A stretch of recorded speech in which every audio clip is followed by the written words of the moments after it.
Shalom saudara, hari ini bersyukur kita kembali boleh mengikuti persekutuan doa. Saudara, mungkin hari ini kita bertanya, kenapa sih kok harus terjadi seperti ini? Khususnya mungkin Jawa Bali ada pembatasan, kita tidak bisa kembali beribadah ke gereja. Mungkin kita teringat dari tahun lalu, kenapa sih ini harus terulang? Padahal kami sangat merindukan bisa datang ke gereja, bersekutu, beribadah. Saudara, hari ini saya ada di gereja. Gereja yang mungkin kalau manusia lihat kembali sepi, gereja yang kemarin sudah ada kesibukan, ada kegiatan dan sekarang harus kembali terhenti. Tapi saudara, apakah berarti Tuhan tidak bersama dengan gerejanya, tidak bersama dengan kita?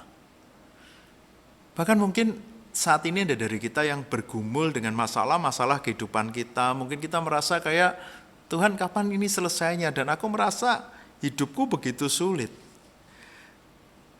Saudara, mungkin kita merasa, Tuhan ini waktunya loh Tuhan, kalau aku tidak dapatkan kesempatan ini sekarang mau kapan lagi? Saudara, maka Tuhan tidak bekerja. Ketika gereja ini tidak bisa dibuka, sepi, apakah Tuhan tidak bekerja di sana? Tentu tidak, saudara. Dia Tuhan yang mengerti setiap pergumulan kita, Dia Tuhan yang peduli, Dia Tuhan yang tidak pernah meninggalkan kita. Dia tahu, saudara, apa yang kita rasakan saat ini. Sebelum kita belajar firman Tuhan dan kita menaikkan doa kita mau menyanyikan satu lagu pujian yang sederhana, menjadi doa kita, menjadi keyakinan kita. Dia mengerti.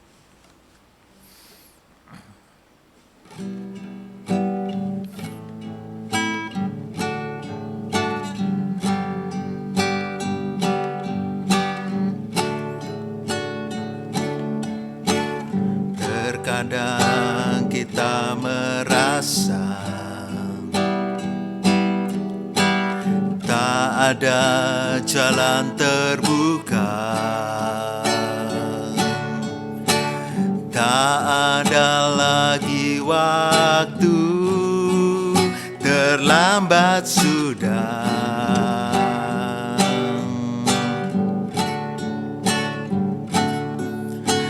Tuhan tak pernah berdusta, Dia selalu pegang janjinya.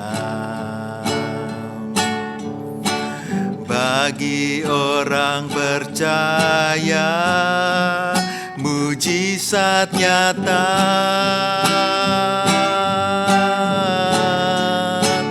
Dia mengerti, Dia peduli persoalan yang sedang terjadi. Dia mengerti, Dia peduli persoalan yang kita alami. Namun satu yang Dia minta, agar kita percaya sampai mujizat menjadi nyata. Mari kita berdoa. Bapa di surga, ampuni kalau kami merasa Engkau tidak mengerti kami. Ampuni kalau kami merasa Tuhan tidak tahu waktu yang terbaik bagi hidup kami. Ampuni kami Tuhan. Ampuni kalau kami mempertanyakan apakah Engkau ada bersama dengan kami. Hari ini kami mau belajar bagaimana kami melihat Engkau ada. Engkau tidak pernah meninggalkan kami. Di dalam nama Tuhan Yesus kami berdoa. Amin. Kita akan melihat bagian firman Tuhan dari Ibrani pasal yang ke-4 ayat 14 sampai 16. Ibrani 4 ayat 14 sampai 16, demikian firman Tuhan. Karena kita sekarang mempunyai imam besar agung yang telah melintasi semua langit, yaitu Yesus anak Allah. Baiklah kita teguh berpegang pada pengakuan iman kita. Sebab imam besar yang kita punya bukanlah imam besar yang tidak dapat turut merasakan kelemahan-kelemahan kita. Sebaliknya sama dengan kita, ia telah dicobai, hanya tidak berbuat dosa. Sebab itu marilah kita dengan penuh keberanian menghampiri tahta kasih karunia, supaya kita menerima rahmat dan menemukan kasih karunia untuk mendapatkan pertolongan kita pada waktunya. Saudara, ketika kita mengalami masa-masa yang tadi saya sebutkan di awal tidak mudah seperti sekarang ini. datanglah kepada Yesus. Mungkin saudara berpikir, saya tahu saya harus datang kepada Yesus. Kenapa? Saudara, ayat ini sangat jelas. Karena kita punya Yesus, imam besar agung. Imam besar yang tahu kelemahan-kelemahan kita. Imam besar yang juga pernah dicobai, hanya dia tidak berbuat dosa. Saudara, Yesus adalah anak Allah. Tapi dia pernah datang ke dunia.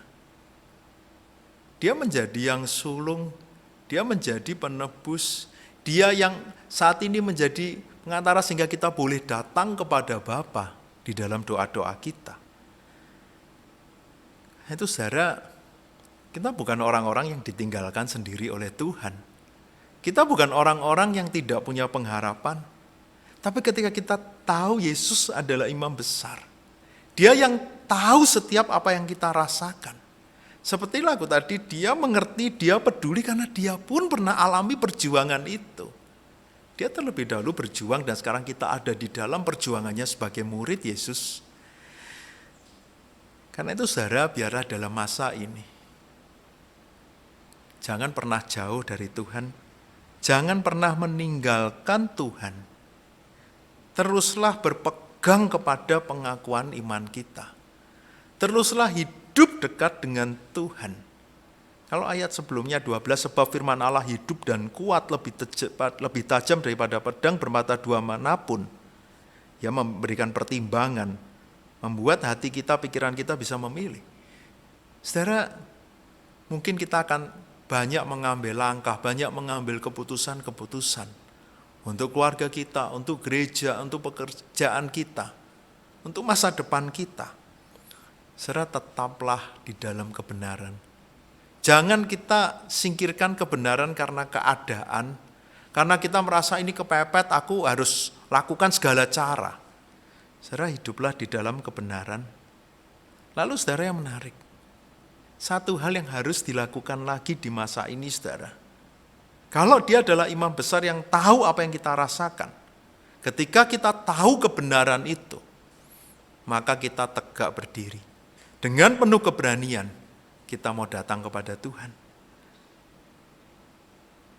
Dengan penuh keberanian, kita mau menghampiri Dia, supaya kita bisa menemukan rahmat dan kasih karunia.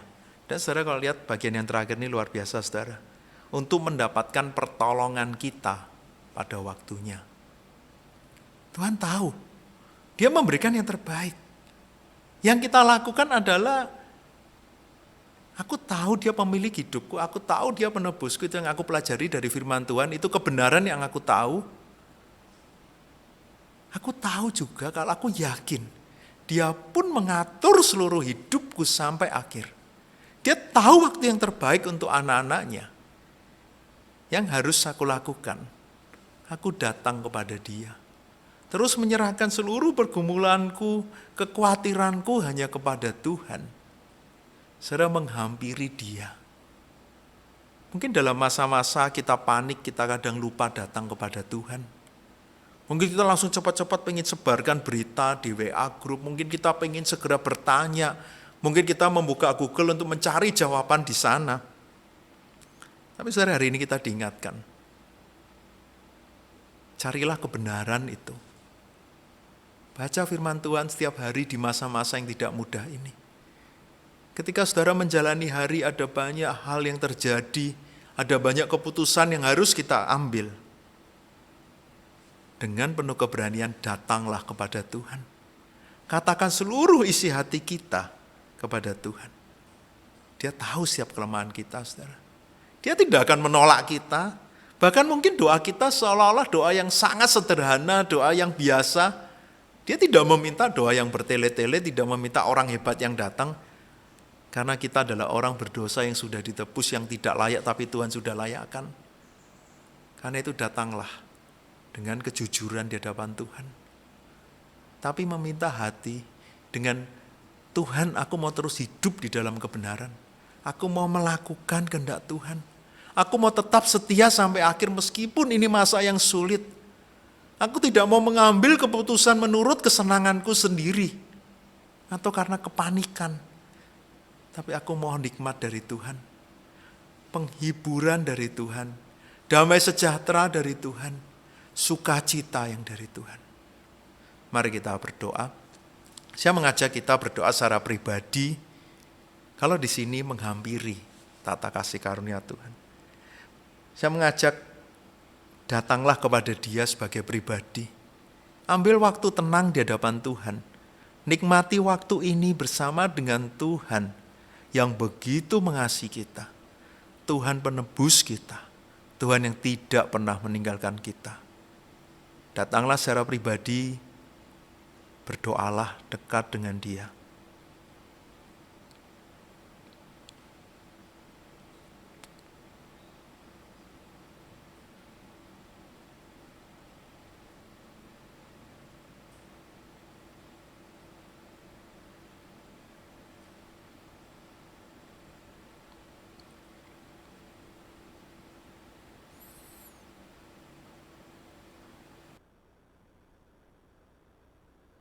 Saya mengajak kita berdoa juga. Mungkin saat ini ada banyak pribadi, banyak keluarga yang bergumul dengan pengambilan keputusan. Mereka yang harus mengambil tindakan untuk orang-orang yang mereka kasihi, untuk pekerjaan mereka, masa depan mereka. Kita mau doakan supaya semua tetap di dalam kebenaran. Semua tetap mengandalkan Tuhan. Semua memohon hikmat yang dari Tuhan. Mari kita berdoa. Bapa di surga, saat ini kami juga teringat untuk saudara-saudara kami yang harus mengambil keputusan, harus mengambil langkah untuk pengobatan orang-orang yang mereka kasih, untuk bisnis mereka, untuk studi mereka, untuk masa depan mereka. Tuhan yang tolong supaya mereka terus hidup di dalam kebenaran. Mereka bukan hanya mencari apa yang menjadi kesenangan mereka atau karena kepanikan mereka atau hanya mengikuti kata orang. Tapi mereka sungguh-sungguh mengerti apa yang menjadi kehendak Tuhan. Berikan mereka hikmat, supaya kami tidak salah di dalam mengambil keputusan di masa-masa ini.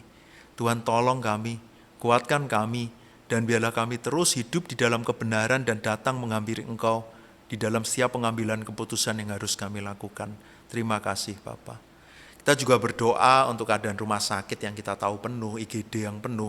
Kita doakan untuk semua pasien supaya mereka juga bisa mendapatkan pengobatan yang baik di rumah sakit, di ruang ICU, di IGD, ataupun di rumah yang harus isolasi mandiri. Kita juga doakan untuk tenaga kesehatan supaya Tuhan juga berikan mereka kekuatan. Mari kita berdoa.